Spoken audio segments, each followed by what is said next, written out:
बाबू धनुषर को थोइला किए अभिमन्यु देखिला अछंती पांडवंकर कौरवंकर गुरु तांको बापांकर ये गुरु ये भी जेजे बापा समान पाद छुंगी मुंडे मुंडे मुंडे कर तुम को मुंडे मारतो ये ठी या पाद काई छुइला ने शकुनी पाद ये चप्पल मारी खरा ये तो जेजे हेबे से तो जेजे हेबे किंतु द्रोण को पाद काई छुइला द्रोण को स्थान और या स्थान भीतर बहुत फरक आपण माने देखंतु जोठी गुरुजन लघुजन मानक सहित आवश्यकता ठारू अधिक मिशंती बेले बेले से गुरुजन को अपमान बोध पड़े आवश्यकता ठारू अधिक मिसिबा या आवश्यकता ठारू अधिक जोटा कथा दरकार नाही विशेष कथा कहिला वाला होची शकुनी आगो महाभारत चरित्र को निजे चिन्ह गुरु को पाद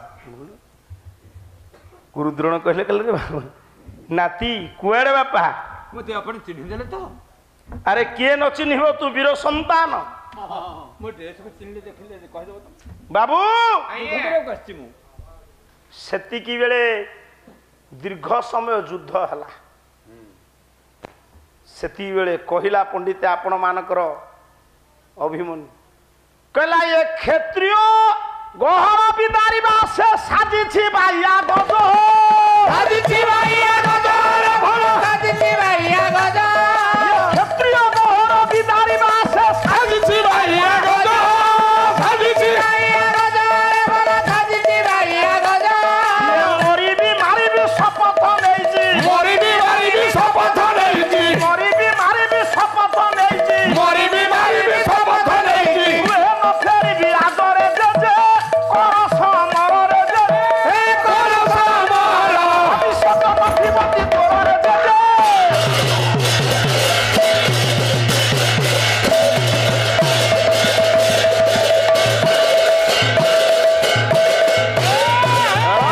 काली समय बेलू ता पाला हिसाब कला मोर समय हो गला चलो जीवा किंतु मु ता करबी काली छाड़िली 10:40 रे 12 को काम शेष आज 10:15 से छाड़ दे पड़े बल गोलमाल करना समय ना युद्ध करबी आ बेसी समय नौने आपनकर आकर्षण कथा जोटा अछि सेगुडा कहि देबा ताकू गड़े दे जाउछि विश्वर 1/3 जीव आ गोटे भाग रहिबा दरकार प्रथम थाक नहीं के भूल कहूछि ना ना ठीक कथा केनु द्रोण को सहित होइछि से भी परास्त होइछि परास्त होइछंती पंचम द्वार रे जगिचंती कृपाचार्य षष्ठ द्वार रे जगिचंती कर्ण कर्ण कर्ण कर्ण सप्तम द्वार अछंती अश्वत्थामा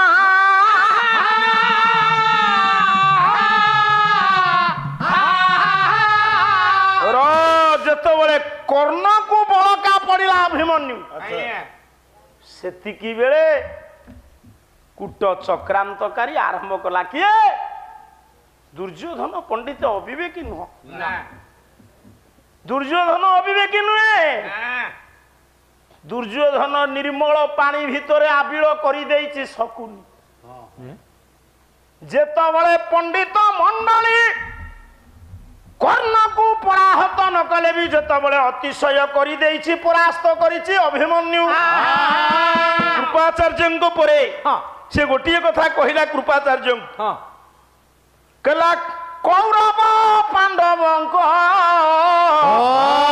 गुरु आपण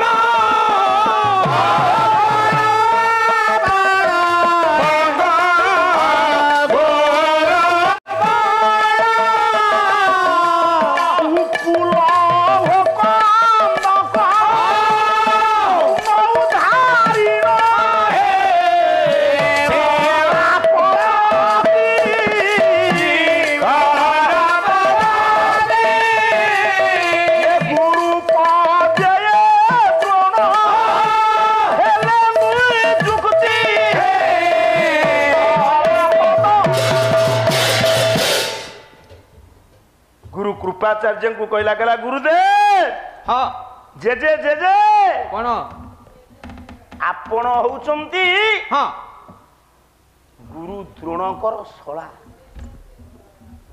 ঠিক ଆପଣଙ୍କ ଭଉଣୀ କି ବାହା ହେଇଛନ୍ତି କିଏ? ଦ୍ରୋଣ ଦ୍ରୋଣ ବିବାହ ହେଇଥିଲେ। ଦ୍ରୋଣ। ହଁ ତାଙ୍କ ଭଉଣୀ ନା କଣ? ତାଙ୍କ ଭଉଣୀ ନା ଭଉଣୀ ୟାର ବୁଦ୍ଧି ଅଛି। ଶୁଣୁ ଶୁଣୁ ଗୋଟିଏ ଗୋଟିଏ ପାଳିଆ ହଁ ଆଜ୍ଞା ଗୋଟେ ଗୋଟେ ଗାୟକୁ ତାଲିମ କରିଛନ୍ତି। କଣ ଦରକାର ଚୌଧୁରୀଙ୍କ ଆମ କାମ ଢେର ହଉଛି ସେଇ ସେତିକିରେ ରହ। ଆଗକୁ ଆଉ ଉଠିବୁନି। କଣ ଦରକାର ଉଠିବା ଏତେ ଖାଲି ସଫଲ ଖାଇବୁ ବସିବୁ। ସେମାନେ ବୁଢା ହେଲେ ବି ପଇସା ରୋଜଗାର କରିଛନ୍ତି। କରିଛନ୍ତି। ଏବେ ମୁଁ ଗାୟକ କାହିଁକି ନୁହେଁ କହିଲ ନା 70 ବର୍ଷ ପରେ ଯଦି ପାଲାକୁ ଲୋକ ଡାକିଲେ ମୁଁ ଜାଣିବି ଠିକ ଗାୟକ। ଆଚ୍ଛା ତମକୁ କେତେ ଭୁଲ ବର୍ଷ କହୁଛି କି? 70 ବର୍ଷ ପରେ ଗାୟକ ଡାକିଥିଲେ କାହାକୁ? ପ୍ରହ୍ଲାଦ ସାହୁ। 70 ବର୍ଷ ପରେ ଡାକିଥିଲେ କାହାକୁ? ରାମ ସାରୁଙ୍କୁ 70 ବର୍ଷ ପରେ ଡାକିଥିଲେ ଅଭୟ ସ୍ୱାଇଁ। ଆଜ୍ଞା 70 ବର୍ଷ ପରେ ଡାକିଥିଲେ ଜଗନ୍ନାଥ ବେହେରାଙ୍କୁ। କେତେ ସବୁ ଗାୟକ ହଁ। 70 ବର୍ଷ ପୂର୍ବରୁ ଯଦି ଆମ ପାଲା ସରିଗଲା ଆମେ କି ଗାୟକରେ ଲେଖା? ଆଜ୍ଞା ଆଜ୍ଞା ସେ ତ ପୁରା ସେ ତ ପୁରା ପୁରା ମାନେ ଯାହା କହନ୍ତି ବାର୍ଦ୍ଧକ୍ୟ ଆସିବା ପର୍ଯ୍ୟନ୍ତ। ଏବେ ବି ଚେୟାରରେ ବସିକିରି ବୁଢ଼ାଙ୍କୁ ଡାକୁଛନ୍ତି ବେହେରା ସାର୍ ଯେ ମୁଁ ଡାକୁଛନ୍ତି ନା ଆଉ। ଏ ମୋର ଜ୍ଞାନୀନ୍ଦ୍ର ପୁଙ୍ଗ ଆଜ୍ଞା ନା ସେ କହୁଥିଲେ ମୁଁ ଚାମର ଛାଡ଼ିଦେବି। ଯେଉଁମାନେ ଦୁର୍ବଳପନ୍ଥୀ ସେଇମାନେ କହନ୍ତି ଆମେ ଚାମର ଛାଡ଼ିଦେବୁ। ତମେ ପଚାରୁଛ ମତେ ଦ୍ରୋଣଙ୍କ ସ୍ତ୍ରୀ ନା କଣ ତ? କୃପି। ହେଲା ଆପଣ ଚକୁଥିଲୁ କଣ? ନାଇଁ ମୋ ହେ ତମର ମନେ ଅଛି କି ନାଇଁ? ପରୀକ୍ଷା କରୁଥିଲି। ଆଚ୍ଛା ଆଚ୍ଛା ଆଚ୍ଛା କୋଉ ଦିନଠୁ ପରୀକ୍ଷା କରି ଶିଖିଲୁଣି? ଖଣ୍ଡେ ପାନ ଦିଅନ୍ତୁ କହିଦେବ। କହିଲେ ମାନେ ନେ ପାନଟା ନଲେ ପୁଣି ବଳ ଆସିବ ଖରାବେଳେ ତାଙ୍କ ଘରକୁ କେମିତି ଯିବୁ? ତାଙ୍କ ଘରକୁ ଯିବୁ। ଆଜ୍ଞା କୃପି କହିଲା ଅଭିମନ୍ୟୁ ବେଶ କହିଲା ଦିନେ କୌରବ ପାଣ୍ଡବ ମୁଁ ଶୁଣିଛି ଯେ ଓ ଲୁହା କନ୍ଦୁକ ଗଡେଇକି ଖେଳୁ ଖେଳୁ ଗୋଟେ କୂଅ ଭିତରେ କନ୍ଦୁକଟା ପଡିଗଲା। ଆଜ୍ଞା ସେତେବେଳେ ତୁମେ ଥିଲ ତାଙ୍କ ଟିଉସନ ସାରେ ବାସ୍ ଅସ୍ତ୍ର ଶିକ୍ଷକ ଅସ୍ତ୍ରକୁ। ତାପରେ କଣ କଲେ? ତୁମେ ଯେତେ ଚେଷ୍ଟା କଲେ ସୁଦ୍ଧା ତାକୁ ବାହାର କରି ପାରିଲ ନାହିଁ। ନା ଅପମାନ ପାଇ ଗୁରୁ ଦ୍ରୋଣ ସେହି ବାଟେ ଯାଉଥିଲେ। ଜୀବର ଧନ ଧନ ଜୀବନରେ ଦ୍ରୁପଦ ରାଜକୁ ଧେନୁ ପାଇଁ ଯାଇଥିଲେ। ଜୀବର ଧନ ପ୍ରତିଶୋଧ ନେବା ପାଇଁ ଜଳୁଛି ଅନ୍ତର। କାନରେ ବାଜିଲା ପୁଣି ଏ ସୁଧ ଖବର। କାହିଁକି ପିଲାମାନେ କୂପ ପାଖେ ରୁଣ୍ଡିଭୂତ। ବନ୍ଧୁକ ପଡିଛି ଆଜି କୂପର ଭିତରେ। ବାବୁରେ ଇଏ ତୀରଣ ଆଣି ମନ୍ତ୍ରୁଣି ଦେଲେ ଇଏ ଛାଡ଼ିଣ। ଜଳ ମଧ୍ୟରୁ କନ୍ଦୁକ ବାହାରି ଆସିଣ। ଏହି କୌଶଳତା ପୁଣି ପ୍ରଚାର ହୋଇଲା। ପିତାମହ ଭୀଷ୍ମକର କାନରେ ପଡ଼ିଲା। ଏପରି ଯୋଗ୍ୟ ଶିକ୍ଷକ ରହିଲେ ଆମ୍ଭ ଠାର। ନାତି ମାନେ ହେବେ ମୋର ବିଶ୍ୱବିଜୟୀ ବୀର। ଆଉ ଏ ସାଇର କୁକୁଡ଼ା ଲୋ ସେ ସାହିକି ଗଲା। ଆଉ କେଉଁ ରାଣ୍ଡ ବାଡ଼େଇ ଦେଲା ଲୋ ଛୋଟେ ଛୋଟେ ମଲା। ସେ ଥିଲା ସେ ପୁରୁଣା ଢାଞ୍ଚା। ଗୁଡେ ଆୟୋଜନ କରୁଛି ତାରେ। କଣ ହେଲା ଏଇ ସାଇ କୁକୁଡ଼ା ଲୋ? ସେ ସାହିକି ଗଲା କୋଉ ରାଣ୍ଡ ବାଡ଼େଇ ଦେଲା ଲୋ ଛୋଟେ ଛୋଟେ ମଲା। ମୁଣ୍ଡ ପୁରା ଖରାପ। ଅବଶ୍ୟ ଇଏ କିଛି ଖରାପ କୋର୍ସ ନୁହେଁ। ନା ବାବୁ ସର୍ କହିଲା ଜେଜେ ହଁ ତୁମେ ତ ପାଠ ପଢଉଥିଲ ସେ କାହିଁ ହେଲେ ନା ମନ୍ତ୍ର ବଳରେ କୂଅରୁ କନ୍ଦୁକ ଟିକେ ଲୌହ କନ୍ଦୁକକୁ ବାହାର କରିଥିଲେ। ବେଶ ଏପରି ଗୋଟେ ଯୋଗ୍ୟ ଗୁରୁଙ୍କୁ ହାତ ଛଡା କରିହବ ନା। ପିତାମହ ଭୀଷ୍ମ ଜଣେ ଧନୁର୍ଧାରୀ ଯୋଦ୍ଧା ହେଲେ ଏ ଯଦି ପ୍ରକୃତ ଗୁରୁ ହୁଅନ୍ତି ତାହେଲେ ମୋ ନାତି ମାନେ ବଳବାନ ବିଶ୍ୱବିଜୟ ବୀର ହେବେ। ତ ଏଠି ଯେତିକି ଆପଣ ମାନେ ବସିଛନ୍ତି ସବୁ ଶୁଣନ୍ତୁ। ସେଇ ନିଯୁକ୍ତି ପାଇବେ। ଆଉ ତୁମେ କଣ ବାହାଦୁରୀ ଦେଖାଉଛ? ତାଙ୍କୁ ତ ପରାହତ କରିଛି। ହଁ ବାବୁ ଆଜ୍ଞା ଯେତେବେଳେ କର୍ଣ୍ଣ ପାଖରେ ପହଞ୍ଚନ୍ତି କର୍ଣ୍ଣକୁ ପରାହତ କଲା ବେଳକୁ ଏ ଯୋଉ ଶକୁନି ଥିଲା ହଁ କହିଲା ବାପା ଇଏ କାଳାନ୍ତକ ଯମ ସମୁକୁ ଖାଇଦବ। ମାଡ଼ି ଗଲାଣି। ସେ ଶକୁନି କଣ କଲା ତାର ତ ଲକ୍ଷ୍ୟ କେମିତି କୁରୁବଂଶ ଧ୍ୱଂସ କରିବ। ଆଜ୍ଞା ନାଇଁ ଆଜ୍ଞା ହଁ ସେ କହିଲା ଅଭିମନ୍ୟୁ ନ ମଲେ ପାଣ୍ଡବଙ୍କ ଅନ୍ତର ଜଗତରେ ପ୍ରତିଶୋଧର ନିଆଁ ଜଳିବନି। ସେମାନେ ଯୁଦ୍ଧ କରିବେନି। ଆଉ ପାଣ୍ଡବ ମାନଙ୍କର ଶତ୍ରୁ କୃଷ୍ଣ ନାରାୟଣ ନାରାୟଣୀ ସେନା ସହିତ ଯୁଦ୍ଧ କରିବାର ସୁଯୋଗ ସୃଷ୍ଟି କରି ଅର୍ଜୁନକୁ ନେଇ ଯାଇଛନ୍ତି। ମାୟା ଯୁଦ୍ଧ ହଉଥିଲା। ଆଉ କଣ କାରଣ ଇଏ ପରା ବୋକା ଦୁର୍ଯ୍ୟୋଧନ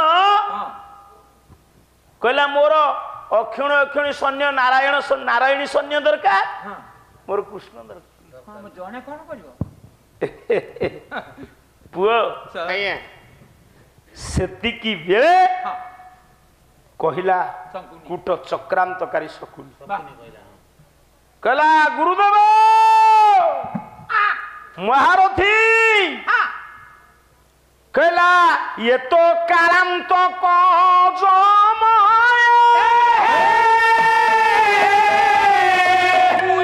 ସହଜ ସାଧ୍ୟ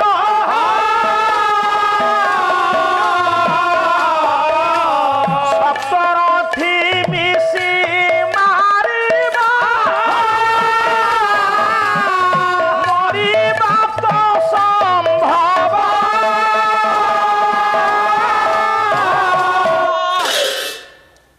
ଜଣେ ହେଲେ ପାରିବନି ୟାକୁ ପାରିବନି ନା। ଯଦି ସମସ୍ତେ ମିଶିଯିବା ଦୁଇଟି ମତ ଯେ 7 ଜଣକୁ ପରାହତ କରି 7 ଜଣ ମହାରଥୀଙ୍କର ଶକ୍ତି ସାମର୍ଥ୍ୟ ସହିତ ଦ୍ୱନ୍ଦ୍ୱ କରି ବିଜୟ ପରେ ସପ୍ତରଥୀ ବେଢିଛନ୍ତି। ଆଉ ମତରେ ସେ ଦିଟା ଯାକ ମତକୁ ଆପଣ ଯୋଉଟା ଗ୍ରହଣ କରିବେ ମୋର କିଛି ଅସ୍ୱୀକାର କରିବାର ନାହିଁ ନା। ପୁଅ ସକ୍ରାନ୍ତକାରୀ କହିଲା ଇଏ କାଳାନ୍ତକ ଯମ ବାପା ଏଡ଼ିକି ବକଟେ ପିଲା ସମସ୍ତଙ୍କୁ ମାରିଦବ।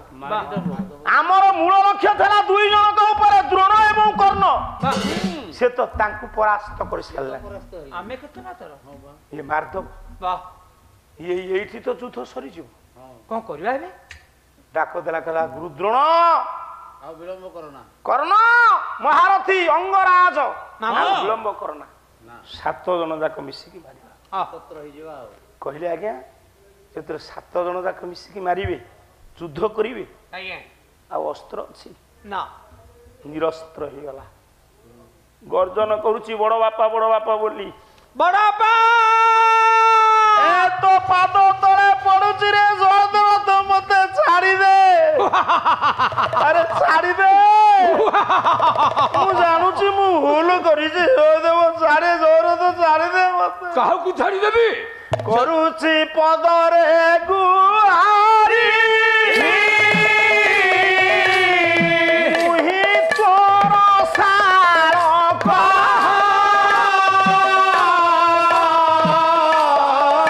ମୁହେ କି ସେ ପୁତ୍ର ପରି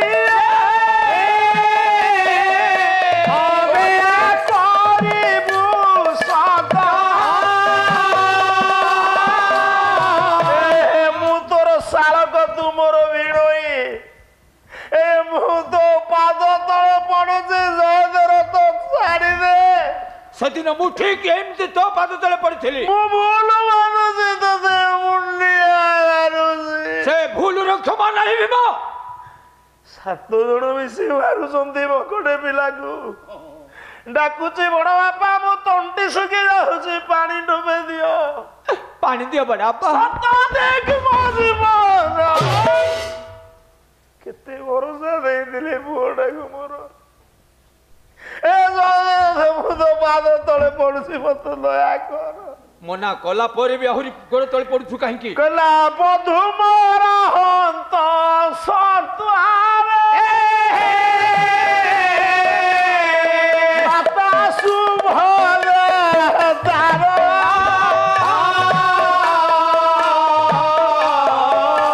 ରଖି ନ ପାରିଲେ ବାବୁ ଦେବି କେଉଁ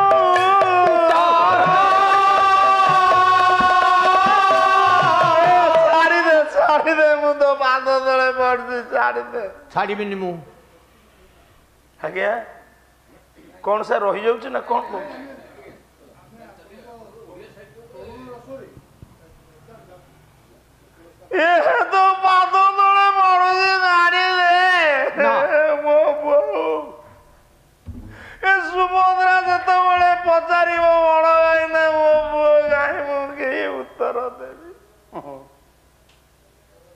ମୋ କୁଳବଧୁ ଅନ୍ତ ଶୋଧା ମୁଁ ତ ଗୋଡ଼ ଧରୁଛି ମତେ ଛାଡ଼ିଦେ ମନା କରୁଛି ମୁଁ ମତେ ଛାଡ଼ିଦେ ମୋ ପୁଅ ହେଇପାରିବନି ତୁ ଯାହା କରିବୁ ମୁଁ ତାହା ମାନିବି ମୁଁ ମୋ ପୁଅକୁ ରକ୍ଷା କରି ଆସିବା ପରେ ମୁଁ ସବୁ ଅପମାନ ଦେଇଛି ତୁ ତା ପ୍ରତିଶୋଧ ନବୁ ତୁ ମତେ ବାରେଇ ବାରେଇ ମାରିଦବୁ ମନା କରୁଛି ଆଉ କହନ ସଗତା ଶକୁନି ଡାକିଲା କହିଲା ଆଉ ବିଳମ୍ବ କାହିଁକି ଅଙ୍ଗର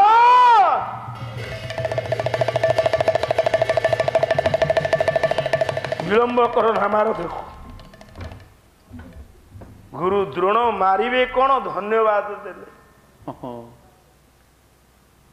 ରଥ ଚକ ଭାଙ୍ଗି ଯାଇଛି ଡାକୁଛି ମୋର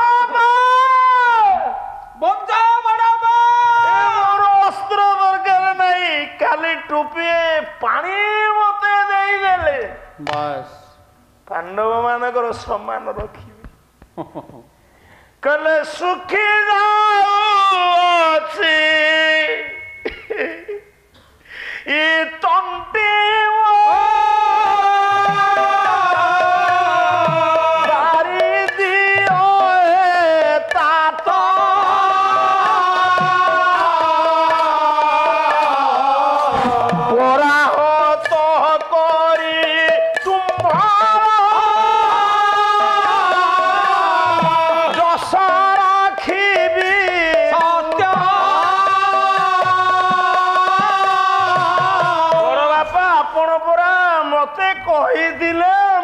ପଛେ ପଛେ ଆସିବେ କୁଆଡେ ଗଲେ ଆପଣ କୁଆଡେ ଗଲେ ଭାରି ଶୋଷ ଲାଗୁଛି ବଡ ବାପା ଇଏ 7 ଜଣ ଯାକ ନ୍ୟାୟ ଯୁଦ୍ଧ କରୁଛନ୍ତି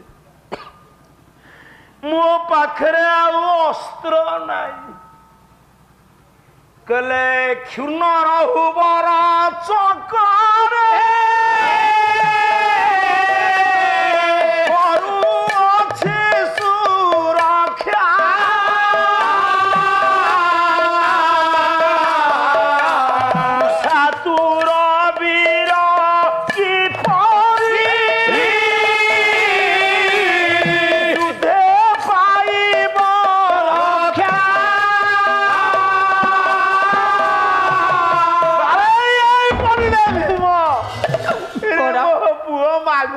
ପାଣି ପିଇବ ମୁଁ ତ ଗୋଡ ତଳେ ପଡୁଛି ତୁ ଏତେ ବଡ ଚଣ୍ଡାଳ ମୁଁ ଅବଶ୍ୟ ଅପରାଧ କରିଛି କହିଲା କ୍ଷମା କର କ୍ଷମା କର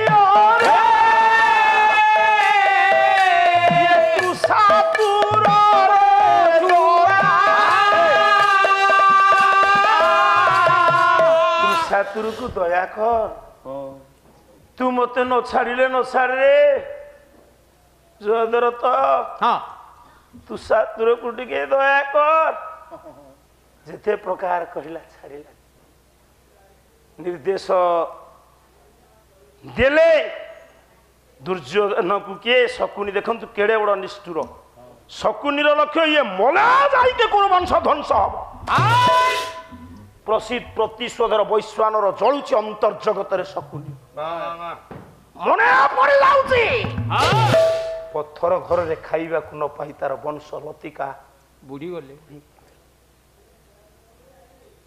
ମୋ ବୁଦ୍ଧିରୁ ତୁ ଯିବୁ କୁଆଡେ ମୂର୍ଖ ମୁଁ ଯେମିତି ମୋ ବଂଶ ଖାଇବା ବିନା ମରି ଯାଇଥିଲେ ମୁଁ ଆଜି ମୋ ଆଖି ଦେଖିବି ତୋ ବଂଶ ଲତିକା ବୁଡିଯିବ ଡାକିଲା ଗଲା ଦୁର୍ଯ୍ୟୋଧନ ମାମୁ ଇଏ କର୍ଣ୍ଣ ଦୟା କରୁଛି କାହାକୁ ଅଭିମନ୍ୟୁକୁ ମୈତ୍ର ତୁମେ ନିଜେ ଦେଖୁଛୁ କେମିତି ବଡ ବୀର ପ୍ରଶଂସା କରୁଛି ବୃଦ୍ଧ ଦ୍ରୋଣ କର୍ଣ୍ଣକୁ କହ ଆଦେଶ ହେଇଗଲା पंडित तीक्षण मुना सहायक भरी दे ଆଜ୍ଞା ये केमिति जन्म तीनोटी शक्ति आसी थिले बिजुली कन्या अभिमन्यु द्रौपदी तीन शक्ति दुर्योधन कहला रुह मैत्रे ताकू सहजरे मारना ता शरीर भितरे पृष्ठरू उदर पर्यंत उदर बहिर्जगत पर्यंत असिकी रख भरिकी ता भितरे तार शल्य पल को तुम्हें करायत कर सारे देखु शरीर भितर गोटे असी पशिब से असीटा को बुलेले केते कष्ट हो ଆଜ୍ଞା दुर्योधन कहला कहला अभिरे परास्त स्वीकार कर परास्त स्वीकार कर परास्त स्वीकार कर छाड़ी तमे जदि एते वीर ताले जनक संगे जन युद्ध करबा कथा परास्त स्वीकार कर ना करिबी नहीं वीर कर्णक आखिरे लुह किंतु कर्तव्य विहीन ये दुनिया रे जदि प्रकृत रे शौर्यवंत वीर किए थांती से हेले कर्ण विश्वासघातकता को घृणा करुथेबा वीर हेले कर्ण किंतु कर्तव्य आगे दास से ଆଜ୍ଞା किछि करि परिबे ନା ନା बहु कर्तव्य करिছে दुर्योधन कर्ण पाई गोटे सूत पुत्रर परिचय को लुप्त करी ଆଜ୍ଞା अंग राज्य को दान करी ताकू राजपदवी देइछि ହଁ हे मोर ज्ञानेन्द्र पुंग ଆଜ୍ଞା कष्ट दवा पे निर्देश दउछि ଦୁର୍ଯ୍ୟୋଧନ छोट छोट होछि मानिबा को पड़िबो हे वीर संतान ହଁ ହଁ कहला बड़ बापा हां ए तुमे कोन जानी पारुछ मु केबे स्वीकार करिबी ମୋ ସତ୍ତା ସ୍ୱୀକାର କରିବି ନାହିଁ मते तुमे एमिति जदी जेते कष्ट दब मु केबे तुम पुआ मु ହଁ हे मु तुम पुआ केबे मु स्वीकार करिबी नाही दासत्व स्वीकार करिबिनी पराजय होइछि बोली स्वीकार କରିବି ନାହିଁ जीवन भिक्षा मागेबे नै मु जीवन भिक्षा मागेबा अपेक्षा सहेबार मरी जीवा भल काहाकू मु देखै ବାସ୍ कला क्षत्रि कूले गंगाधर मेहरा लिखिले कला क्षत्रि कूले जन्मी पुरुष पणे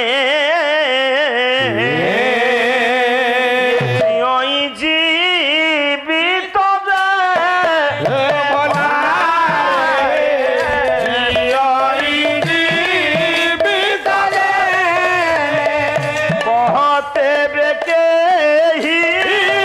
जीवन मुक्त बली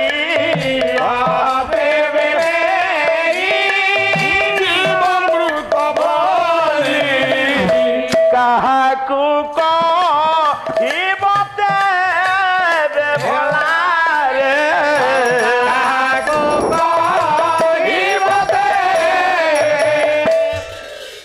क्षत्रि कूल जन्म होई जदि का पुरुष परि आचरण करबा आ बंचिबा अपेक्षा मरी जीवा भल ଭଲ ଭଲ कातरता सिना कापुरुष कोन मरे ବୀର ବା ମାରି ମାରି କରିବ କରିରଣ। ହଁ हे मोर ज्ञानेन्द्र पुंगव हां मानव जीवन नुहई केवल ବର୍ଷ ମାସ ଦିନ ଦଣ୍ଡ कर्मे जिया नर କର୍ମ ଏକାତାର ଜୀବନର ମାନଦଣ୍ଡ धन्य तुमे गोपबंधु वाह हे मोर ज्ञानेन्द्र पुंग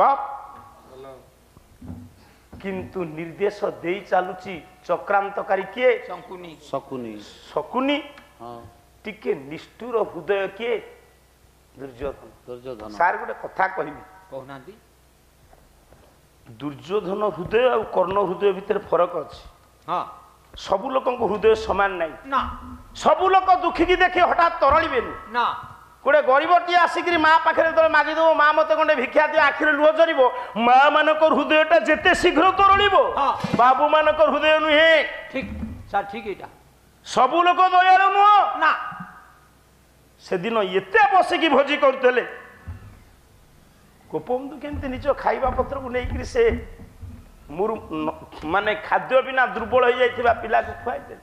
ବାସ୍ ବାସ୍ ସମସ୍ତଙ୍କ ହୃଦୟ ସମାନ। ଇଏ ଦୁନିଆରେ କେତେ ସେବାକାରୀ ଅଛନ୍ତି ଦେଶ ସେବାକାରୀ।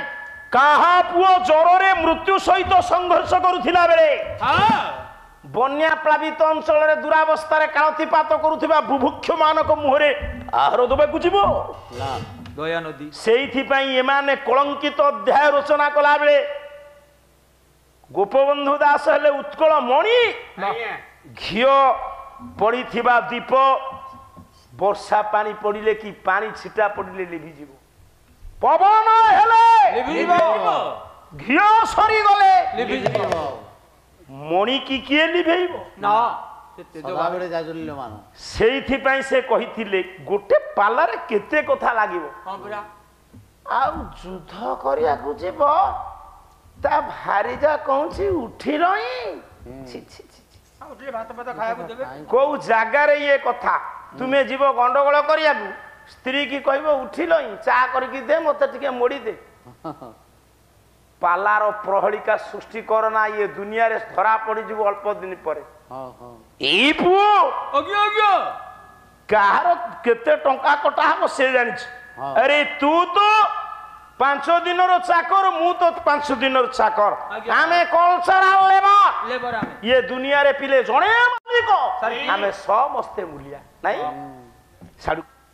କିନ୍ତୁ କାହିଁକି କର୍ଣ୍ଣଙ୍କ ପ୍ରଶସ୍ତି ହେଇଛି ନା, ଯେହେତୁ ଏଠି ସାରଳା ଦାସ ବିଚାର କଲେ ଯେହେତୁ କର୍ଣ୍ଣ ପାଣ୍ଡବ ମାନଙ୍କର ଅଂଶ, ରକ୍ତ, ଦିଟା ବାରୁଅ ଝିଅ ଦିଟା ପିଲା ଜନ୍ମ କଲେ, ସେ ଦିଟା ଯାକ ଯୋଗ୍ୟ। କୁନ୍ତୀ ଅବିବାହିତା ବେଳେ ଜନ୍ମ କଲେ କାହାକୁ? କର୍ଣ୍ଣକୁ।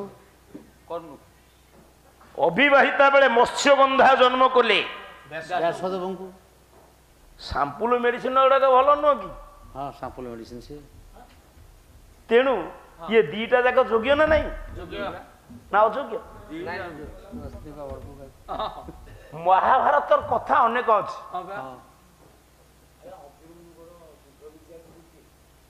ସେଇ ତ ମୁଁ ତାକୁ ଥାକ ରଖିଛି, ପୁଣି ଆପଣ ମତେ କଣ ପଚରା ହେଇଛି କହିବେ କାଲି ଅଭିମନ୍ୟୁକୁ କିଏ ଯୁଦ୍ଧ ହୋଇଥିଲା ସେ କହୁଛି। ସିଏ କହିବେ, କହିବ ଯେ ସଂସ୍କୃତ ମହାଭାରତ ହଉ କି ଓଡ଼ିଆ ମହାଭାରତ ହଉ ପ୍ରମାଣ ଦବୁ କହିବ।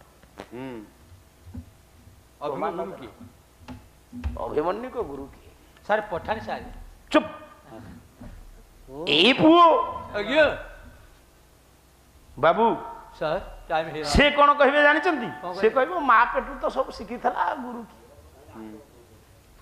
मां मु कहबी काली कहबी आपन व्यस्त से टिके दरांडंतु हां बाबू आया किंतु एठी सार निर्देश जेतेबेले अतिरिक्त होई गला आउ मानिलानी कर निष्ठुर दुर्योधन कहूँ मारना से परास्त स्वीकार करिवो जीवन भिक्षा लागिवो। हां अभिमन्यु मानिनी से कथा कोଳରେ ଧରିଛନ୍ତି କିଏ? कर्ण କର୍ଣ୍ଣ। ସାରି ଦେଲେ କାମ। हां हां प्राण वायु उड़ी गला अभिमन्यु प्राण वायु उड़ी गला सत्य जेमिति लंजा तारा खसी पड़िला। ये दुनिया रे अल्प दिन पे जो माने आसंती से माने विश्व को आलोकित कर दे जानती। आगे आगे कहला ये अल्प दिन पाई आसी थिला ध्रुव जगते रखिला ख्याति जगते रखिला ख्याति जगते रखिला ख्याति ये अल्प दिन पाई श्रवण कुमार अल्प दिन पाई श्रवण कुमार अल्प दिन पाई श्रवण कुमार अल्प दिन पाई श्रवण कुमार पितृमातृपदे भक्ति रे से तो योग्य नंदन रे से तो योग्य नंदन लोका अभिमन्यु नाम रे से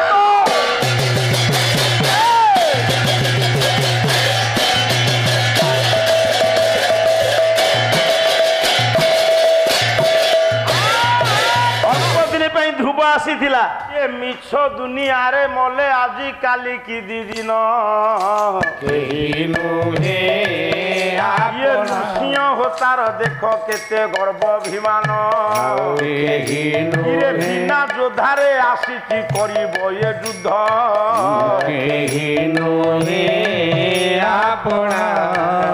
मु आसीथिली बोली चली गला तो पंडित आदि की आसी थांता अचल होई थांता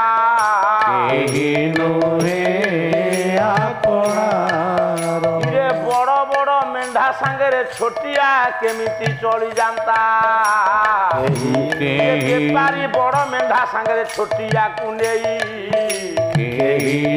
बजार रे बिकिला बेले एक रेट होई निजर दुर्बलता किंतु केड़े अभिमान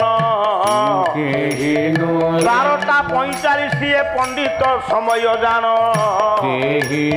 10:15 काली पाला मु छाड़बी 12:45 लोक को गणिबी काली द्वितीय थाकरे भल कला बोली आज लोक गले कमी आपण माने जानुथिबे सिगरेट टाणुची केड़े गायक दामी मोर नाम दास सोना उदेई देवी कना दयासु अच्छी बोली करू अच्छी घेना ये समस्ती को ठारे नना करे निवेदन अभिमन्यु बोधरे आज पळाई देवा मन कांदी कांदी लोकंकर आखि गला फुली भलकिरी खाइबाकू ताकू देव काली प्रेमानंद हरि बोल हुलहुली करताली बोल हरि हरि करी दौथेबे